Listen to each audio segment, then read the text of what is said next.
বর্তমানে যদি জিহাদি করার মতো আলেম সমাজের মধ্যে থাকে আমাদের পীর মুফতি আল্লামা গিয়াসউদ্দিন তাহিরি, যিনি মৃত্যুকে পরোয়া করে না নবীর জন্য, যিনি মৃত্যুকে পরোয়া করে না ওলির জন্য, যিনি মৃত্যুকে পরোয়া করে না আহলে বায়াতের মুহাব্বত মানুষের অন্তরে প্রবেশ করানোর জন্য আওয়াজ করে কোন ঠিক না ঠিক।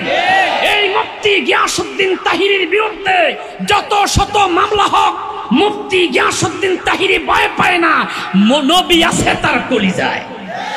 আর একটু জোরে কোন আহলে বায়াত আছে তার সাথে। যদি আহলে বায়াত থাকে, নবীর মুহাব্বত থাকে, এই মৃত্যু মৃত্যু নয়, এই মৃত্যু হচ্ছে শহীদি মৃত্যু।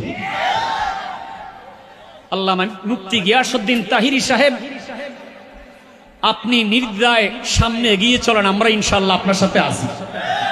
এখন আর আমরা গোপন নয়, কথা কোন ঠিক না বেঠিক? এই যে আমি সাইফুল ইসলাম হেলালি লুকাই লুকাই ওয়াজ করবো না, সে সুযোগ নাই। আমি যে সুন্নি জামাতের বক্তা এটাও সবাই জানিয়ে গেছে, কথা কোন ঠিক না বেঠিক? আমার ভাই আল্লামা মোশাররফ হেলালি আমার আপন খালাতো ভাই, উনি এখন লুকাই লুকাই ওয়াজ করলো হবে না, কারণ সবাই জেনে গেছে আহলে সুন্নাত ওয়াল জামাতের বক্তা, কথা কোন ঠিক না বেঠিক? তবে আমরা আল্লামা মুফতি গিয়াসউদ্দিন তাহিরি সম্মান আল্লাহ যেভাবে বাড়িয়ে দিয়েছে, ওনার শত্রুও তার চেয়ে দ্বিগুণ। আল্লাহ ওনাকে হেফাজত করে।